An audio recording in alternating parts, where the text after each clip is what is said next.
Hi everyone, and welcome to this week's episode where we're going to be talking about the lower chakras and how highly sensitive people can benefit from healing their lower chakras. If this is the first time that you are watching one of my videos, my name is Tertia and I help highly sensitive people and empaths find their place in the world. On my channel here, you'll find videos about spirituality and self-growth, and it is my intention to provide you with tools and techniques that you can, use yourself to support you to step into your fullest potential. We are so much more than our physical bodies. We also have energetic bodies, and just as our physical bodies can become sick due to stress or anxiety or a passive lifestyle or not eating the right types of food, our energy body also becomes unwell and imbalanced by some of the things that we experience in life. So the video today is again part one of a two-part series because I think it is going to be easier to digest if we divide it into two parts. So in the video today, I'm going to be talking about the three lower chakras, and I'll start off by giving an overall or an overview rather of the chakra system, just so that anyone who is not yet familiar with the chakras and the human energy system, so that you can just get a little bit more insight into what it really is. So the chakras are energy centers, and you can think of them as centers in your body that organizes the energy. So the reception of energy, how we receive energy, and also how we transmit energy. And how they do this is throughout our body, we have got energy pathways or nadis. And where these energy pathways intersect with each other, you find a chakra. Now, I'm only going to be focusing on the main seven. So we really are looking at the main seven chakras that find themselves on the human body. At the bottom of the spine, you have your root chakra. A little bit higher underneath your navel, you have your sacral chakra. The third chakra is your solar plexus chakra, which is located on your solar plexus. Then the fourth chakra is your heart chakra. Chakra number 5 is known as your throat chakra, and it's located on your throat. And then we have the third eye chakra, which is located between your brows. And then we have the crown chakra, which is located on the top of your head. Highly sensitive people can especially benefit from working with their chakras because we are already, by nature of our trait, we are already sensitive to the energies and the subtleties in our environment. So as a highly sensitive person, it is going to be a good tool for you to have in your toolbox of taking good care of yourself and your overall well-being. If you can add knowledge and understanding of how to work with your chakras to what you already practice to keep yourself, to take good care of yourself as a highly sensitive person. Now, typically, generally speaking, when your chakras are unbalanced, these energy wheels that we have, when they are unbalanced or blocked, it means that the energy doesn't flow through the body and through the energy pathways in the best way, all right? And what we want to do is find new habits, new ways of thinking that's going to allow these chakras to become more balanced and more aligned. Affirmations are one of the tools that you can use to help balance your chakras and clear out some of the limiting beliefs that might be stuck in there. And I've created a video a while ago where I share some affirmations for each of the 7 chakras. I'll link to that video up here, and I'll also put a link to it in the description below. So go and take a look at that video after you've watched this one if you are interested to start using affirmations for balancing and healing your chakras. Our chakras don't only relate to our emotional state, but there are also physical illnesses that can show up as a result of our chakras being out of balance. And here I'm thinking about digestive issues, heart problems, diabetes, sugar problems, so problems with your feet, problems with your teeth. All of these symptoms can be traced back to an energetic imbalance in the body as well. So not only are we beginning to heal our emotional and our spiritual body when we work with the chakras, but also our physical body and some of the physical symptoms that we have. We all, whether we identify as being highly sensitive or not, we all are made up of energy. We all have these energetic pathways. We all have chakras. So anyone will benefit from balancing and working with their energy centers.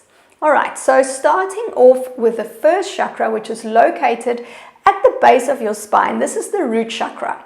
Now, the root chakra is connected to the element of earth. And this chakra has everything to do with physical and earthly matters. So this is our chakra center that is really focused on matters of survival, our safety and our security. And for highly sensitive people, because we are by nature of our trait overstimulated quite easily, because we're really aware of all of the things in our environment, so we can get overwhelmed and overstimulated as a result of this. This can then show up as feelings of unsafety and not feeling secure, which is directly related to the root chakra. Our root chakra is also where we ground into the earth. It's our chakra for grounding. And highly sensitive people tend to spend a lot of time in their heads because we overthink things. So we spend a lot of energy up here, and that can make us feel ungrounded because we are really not moving and lodging into our body. And I've made videos about this as well, which I will link for you in the description below, where I was talking about self-care and the highly sensitive person and how important it is for us to make grounding part of our self-care ritual so that we can really connect into our bodies to reduce our overthinking. Other things relating to our root chakra is our financial stability, our career, our sense of belonging, and really so all of the things in the material world. So as highly sensitive people, we feel so different to everyone else. We feel, people are so different to the way that we think and that we feel. And as a result, we end up feeling that we don't fit in anywhere, that we don't belong anywhere specific, which leads again to feeling uncertain about ourselves, unsafe, insecure. So if you recognize that you might be blocked or imbalanced in your root chakra, the things that you can do to bring some more balance in there is, first of all, to practice grounding techniques, which I've spoken about already, and then really anything to do with the body, with the earth. So things like stomping your feet, really connecting into the earth, things like movement and exercise and walking, really anything that is going to connect you into your body, connect you to the earth, is going to bring more balance. The next chakra that I want to talk about is the sacral chakra. So that's chakra number 2, counting from the bottom up. And this chakra is located just below your navel. And it is our center for creativity, for joy, and for playfulness. When this chakra is imbalanced, typically you're going to find very rigid thinking patterns. You're going to be stuck in, repeating the same routines, very inflexible in the things that you do. And the biggest sign that this chakra is out of balance is that you struggle to play, you struggle to relax, you struggle to take downtime. Taking this back now to highly sensitive people, we usually struggle with self-trust. And trust of others and trust of the self is another big characteristic of the sacral chakra. Now, we struggle with self-trust because we look at the people around us, we see that the majority of the people, 80% of the people in the world, do things in a certain way, they respond in a certain way, and they feel things in a certain way. We look at ourselves and we see that we don't do it like everyone else does. And the conclusion that we come to is that there must be something wrong with us.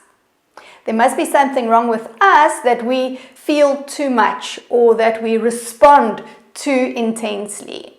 And this causes us then to distrust ourselves. What we then begin to do is we can become very strict with ourselves and very rigid and inflexible in our way of being, because we're trying to be like everyone else. So we're very strict in what we allow ourselves to feel or experience. And as we are already, one of our traits as highly sensitives, the trait is that we want to do good, we want to do things right the first time.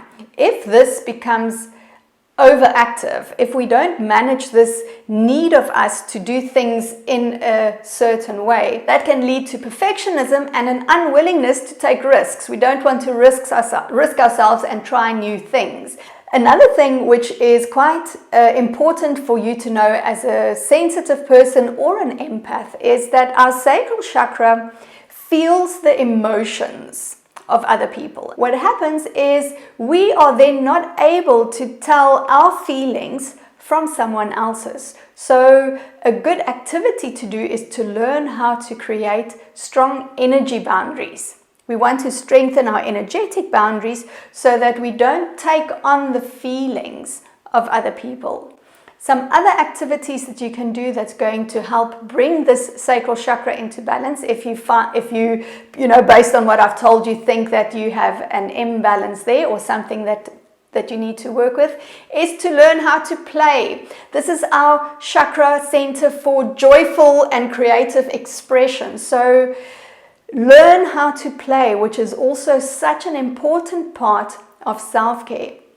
Learn to be more flexible and to give yourself a break. Don't be so strict with yourself. These are all new habits that you want to start, learning the habit of letting go, of releasing, of not holding on to feelings and grudges and the past.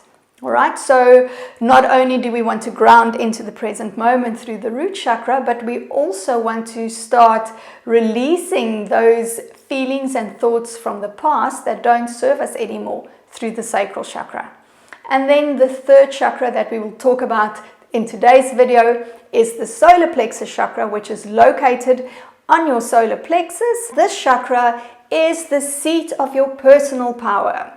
So this governs your personal power, your sense of self, your self-worth, your confidence, and your right to, be here and take action and do things. You might have often heard that you shouldn't be so sensitive, or, don't cry so much, or don't be so overreactive. And these messages, especially as children growing up, when you continue to hear these messages that you shouldn't be like this, what happens is we begin to develop shame about who we are. And shame is one of the things that brings the solar plexus chakra out of balance. It's poison for the solar plexus. It's not nice for anyone to experience criticism or to feel criticized, get criticized. But for us as highly sensitives, we feel that so much more. We really take criticism to heart. And again, because we see it as a reflection of who we are as a person, that can also help to shut down our solar plexus chakra. Now, the way to begin to heal our solar plexus, I think the biggest thing that I can share with you, it's two things really, but the biggest thing is to give yourself permission to be you. So that means learn to accept all parts of yourself, even those sensitive parts, because that is what makes you you. That is the uniqueness of you. That is your personal power. Your sensitivity is your superpower. So begin to, or rather give yourself permission to be who you are. And then you take action. The solar plexus does very well because it is a powerhouse, because it is the center from which action happens. The way that we strengthen our solar plexus is by taking action. Now I'd like to hear from you in the comments below. Let me know which chakra are you going to work with first? Which of your lower three chakras are you going to work with first? Our chakras really represent our entire life. So if you, in your physical life, find that you are struggling with, changing limiting beliefs, or you have habits and patterns and self-sabotaging behaviors that you are struggling to change, you might find it super beneficial to go and work with the energy body as well, to go and clear and balance your chakras in order to support you on the physical world as well. Now, if you are looking for a meditation that will help clear some of the lower or some of the energies and blockages that you have in your 3 lower chakras, I did a self-care affirmations meditation, which I'll link for you up here and down in the description below. And in this meditation, we do the self-care affirmations, and we also work energetically on the 3 lower chakras. So go and take a look at that meditation. And this is then all that I have for you this week.